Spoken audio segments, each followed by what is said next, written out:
This is video 602. Welcome, relationships with Newton's law. So one of the things we talked about back at the beginning of the year, and as we've started working with equations, is the relationships, directly proportional, inversely proportional. And we said that variables on opposite sides of the equation, so what we've said till now is variables on the opposite side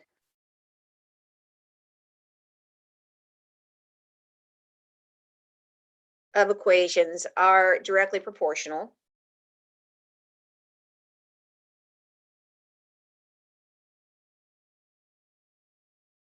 And variables on the same side of the equations are inversely proportional.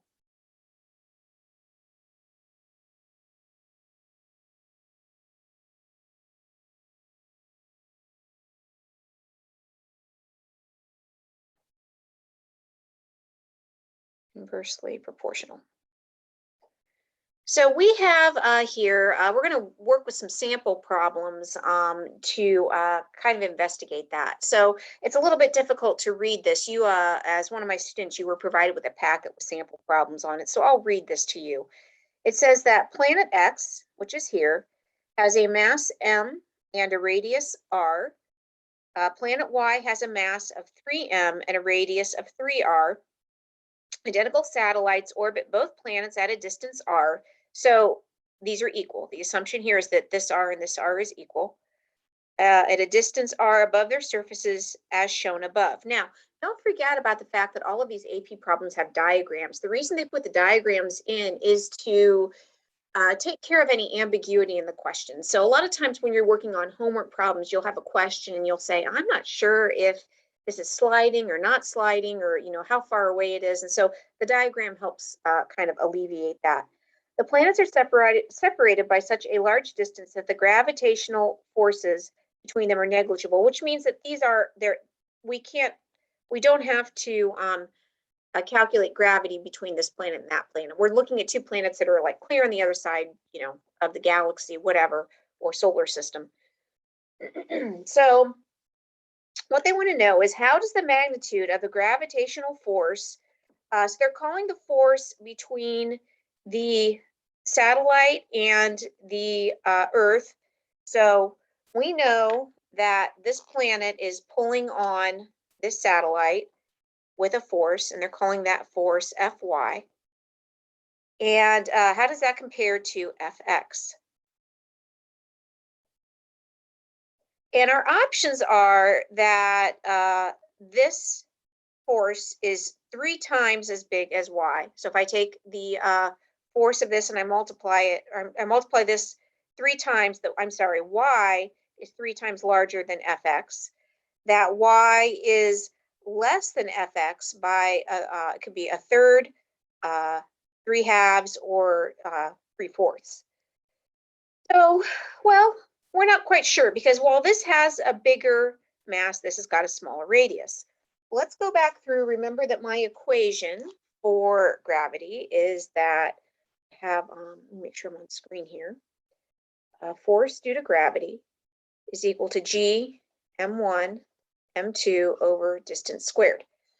We said that the masses and the force of gravity are on opposite sides of the equation, so these are going to be directly proportional. As the mass goes up, the force is going to go up, and this has got a bigger mass. But then we also saw that the distance between objects, now, we have talked about the fact that objects on the same side are inversely proportional. So if this is difficult for you, just change the equation around, and you can write this as d squared Fg equals G m1 m2. So now you have a linear equation, and you can see that as the distance goes down, the force is going to go up, but it's not a 1-to-1. So if I have a distance here that's a value of 1, I'd have, a force here that's 1. But if my distance goes up to 2, so as my distance increases, the force of gravity is going to go down, but it's not it wouldn't go, if it goes up by 2, it doesn't go down by 2. If it goes up by 2, this is squared, it's going to go down by 4. So we see that distance has a much greater effect on the force of gravity because of this little square function there. So what I want to do in this problem is I'm going to use something called the rule of ones. And we're going to assume that R equals 1 and M equals 1. So for our first problem, and then we're going to toss out anything that doesn't have to be used. So for example, the mass of the satellite is going to be the same. So we're going to toss out, let's say that M1 is planet mass and M2 is the satellite. So we're going to toss that out because it's a constant. It's not going to change. And of course, Newton's law is constant. So now our new equation is that we're going to be working with E squared Fg equals mass of the planet. And in this case, it actually is a radius. So we're going to say that M is equal to 1 and that R is equal to 1. Or we could say D. So let's change this to R squared so that we're consistent. So we want to apply the rule of ones to this and the rule of ones to this. So let me do planet X in purple. Let's take planet X. Actually, why don't you pause the video and see what you think the answer is? So at this point, go ahead and pause the video and try to work this out and see what you think the answer is. Okay, welcome back. Let's see how you did. All right, so we're going to find a, oops, I want a different color. Let's say that we're going to find the force of gravity for X. So we're going to do force of gravity for X. And that mass is going to be 1. Now, our distance is 1, but look, we said R equals 1. But I've got more than one R. So I'd have to do this R and I'd have to do this R. So I actually have, I want to put in a value of 2 here.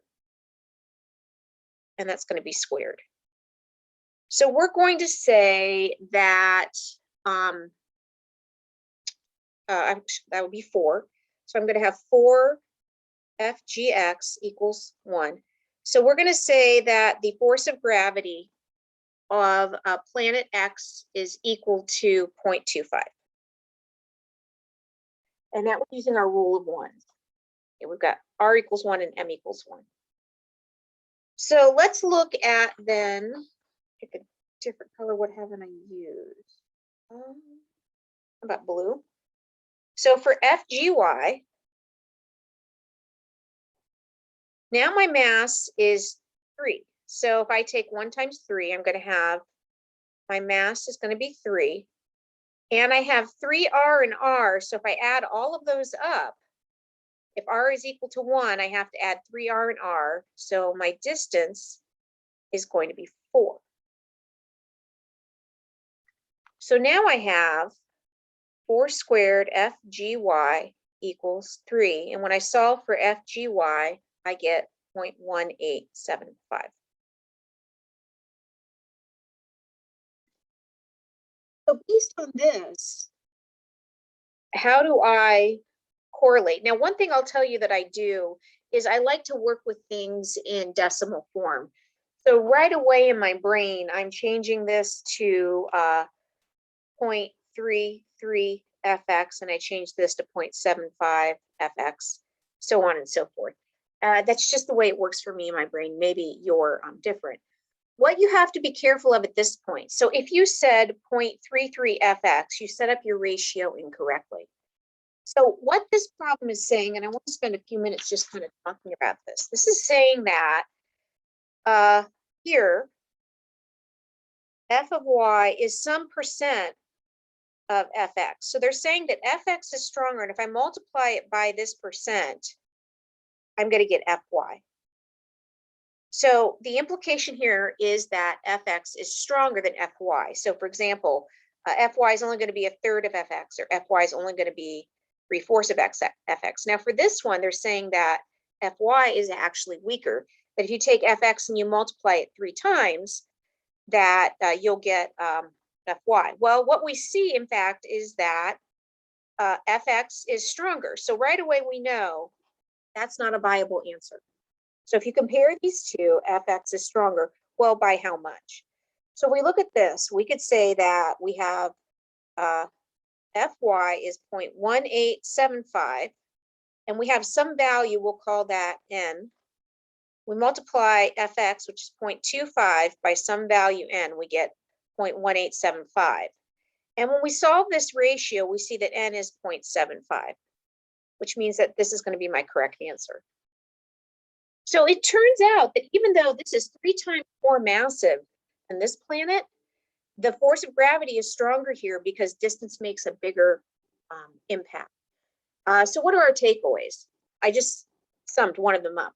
Distance between objects is more important than mass because of the square function. And the second thing I would say to take away is how to use the rule of ones. So just substitute one in to get values that you can use to compare. And this one was a little bit tricky because we had 2 of these guys. And then the third thing is be careful with your ratios. Make sure you look at this and understand how they're setting up the ratio and that you're actually thinking about, does my answer make sense? All right, let's look at one more before we move on to the next video. So I'm going to change my sheet here.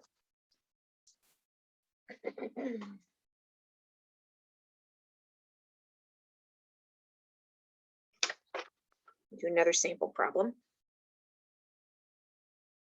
Okay, problem 2. And I'm going to pause the video. I'm going to rewrite these answers so that it's a little bit easier to see.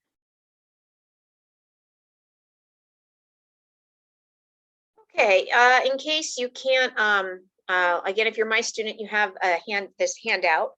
Otherwise, let me read this. This says, I wonder if I can focus this in a little bit better. I don't know that I can.